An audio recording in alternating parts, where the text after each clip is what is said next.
सबको जय यीशु की। प्रभु यीशु क्रिस्त में प्यारे भाइयों बहनों, नवजीवन का संदेश इस शीर्षक के अंतर्गत प्रतिदिन का ईश्वर का जीवंत वचनों को सुनने के लिए, समझने के लिए, उन वचनों को ग्रहण करते हुए उन वचनों के अनुसार जीने की कृपा, शक्ति, सामर्थ्य, अनुग्रह मांगते हुए एक सुंदर आदर्श क्रिस्तीय जीवन बिताने के लिए मैं आप सभी लोगों का हार्दिक स्वागत करता हूं।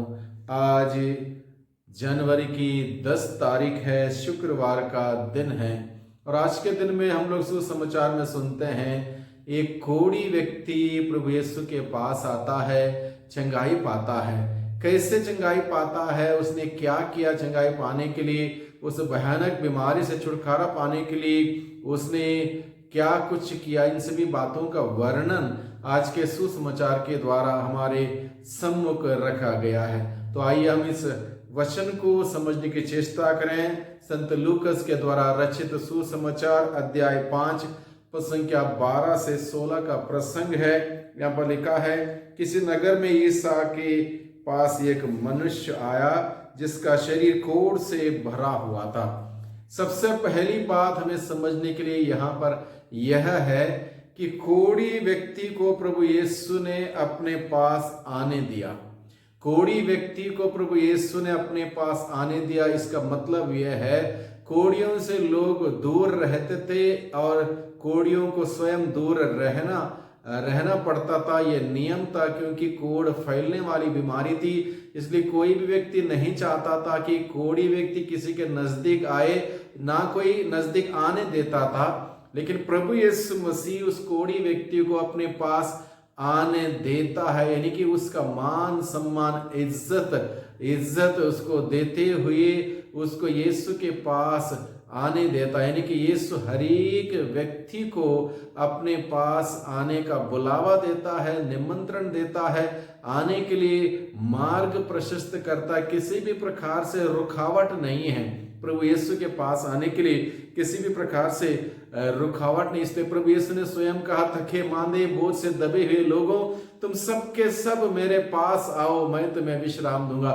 सभी लोगों के लिए प्रभु यीशु ने खुला निमंत्रण देते हुए कहा, तुम सबके सब मेरे पास आओ, मैं तुम्हें विश्राम दूंगा। एक प्रॉमिस, एक वादा, एक प्रतिज्ञा करते हुए प्रभु ने निमंत्रण दिया हर एक व्यक्ति को प्रभु के पास आने के लिए। और प्रभु ने कहा कि मैं तुम्हें विश्राम दूंगा। इसी उद्देश्य, इसी मकसद से शायद ये व्यक्ति, कोढ़ी व्यक्ति प्रभु के पास आता है, प्रभु उसको पास आने देता है।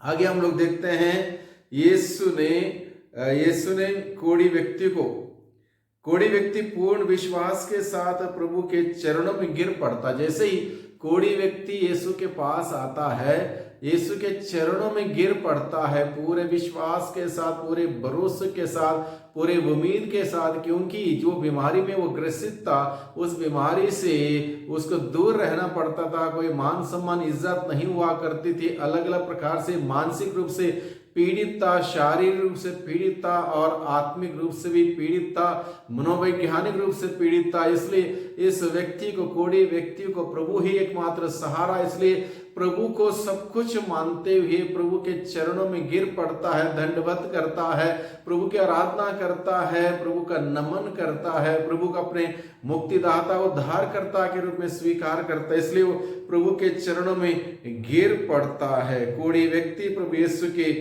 यीशु में विश्वास तथा विनम्रता प्रकट करता, बड़े विनम्रता के साथ, विश्वास के साथ प्रभु के पास आता है। प्रभु का वचन कहता है, जो कोई भी व्यक्ति विश्वास के साथ मेरे पास आता है, मैं उसे कभी नहीं टुकराऊंगा, कभी नहीं त्यागूंगा, कभी नहीं भूलूंगा।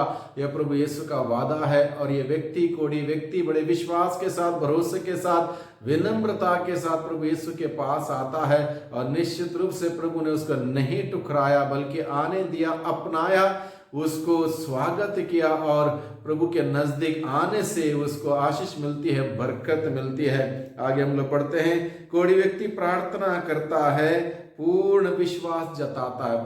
प्रभु यीशु से कोढ़ी व्यक्ति प्रार्थना करते हुए कहता है, यदि आप चाहें तो आप मुझे शुद्ध कर सकते। इसका मतलब यह है, अगर आप मुझे शुद्ध नहीं करेंगे, आप नहीं चाहेंगे कि मैं शुद्ध हो जाऊं, तो दुनिया में कोई ऐसा नहीं है जो मुझे शुद्ध कर सकता है, मुझे इस कोढ़ की बीमारी से चंगाई दे सकता है, दूसरा कोई नहीं है। इसलिए पूर्ण भरोसे के साथ वो व्यक्ति प्रार्थना करता है, प्रभु से कहता है यदि आप चाहें तो आप मुझे शुद्ध कर सकते हैं। प्रभु ने क्या उत्तर दिया? मैं यही चाहता हूं, मैं यही चाहता हूं कि तुम शुद्ध हो जाओ। प्रभु यही चाहता है कि हम सभी बहुतायत का जीवन जिएं।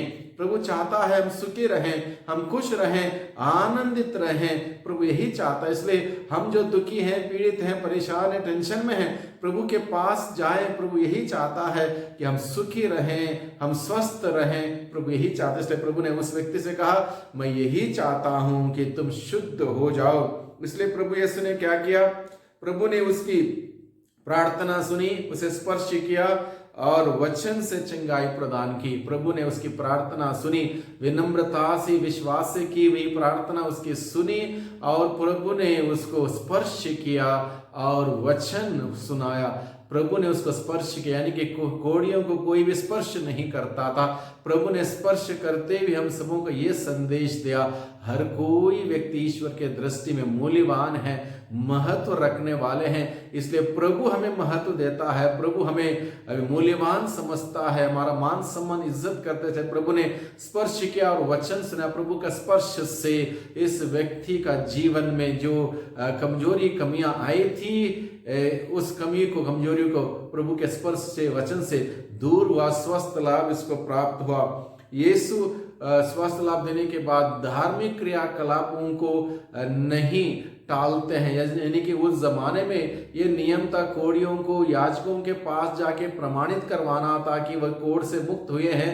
इसलिए प्रभु उस नियम का पालन करते हुए कोढ़ी से कहता है जाओ अपने को याजकों को दिखलाओ, और वो याजकों को दिखलाने के लिए जाता है, यानी कि प्रभु की आदेश का पालन करता है, प्रभु की बात मानता है और उसके अनुसार आज्ञा का पालन करने से इस व्यक्ति को पूर्ण रूप से स्वस्थ लाभ मिलता है। कोढ़ी व्यक्ति ने आदेश का पालन किया, जिसका नतीजा पूर्ण रूप से वह शुद्ध हुआ, कोढ़ की बीमारी से मुक्त हुआ। यानी कि पूर्ण चंगाई तथा स्वास्थ्य लाभ प्राप्त तब होगा जब हम प्रभु की बातों को सुनेंगे, उसका पालन करेंगे, उसके अनुसार चलेंगे। इसलिए प्रभु आज के इस प्रसंग के माध्यम से हम सबों को सिखाता है यीशु में ही जीवन है, यीशु में ही स्वस्थ है, यीशु में ही खुशियां है, यीशु में ही आनंद है, यीशु में ही सब कुछ है। और उसको प्राप्त करने के लिए हमें यीशु के पास जाना होगा, यीशु में विश्वास करना होगा, भरोसा रखना होगा। बड़े विनम्रता से प्रभु के पास जाएंगे, प्रार्थना करेंगे, प्रभु निश्चित रूप से हम सबों को स्पर्श करेंगे, अपने वचन के द्वारा हमें चंगाई देंगे, छुटकारा देंगे। इस प्रकार से प्रभु से हम जीवन प्राप्त कर सकते हैं। प्रभु हम सबों का आज के दिन बुलाता है, प्रभु के पास जाएं, अपने जीवन को लेकर, जीवन की समस्याओं को लेकर आप प्रभु के सम्मुख रखें। प्रभु निश्चित रूप से हम सबों को आशीषों से भर देगा। वही प्रभु हम सबों पर अपनी बरकत बरस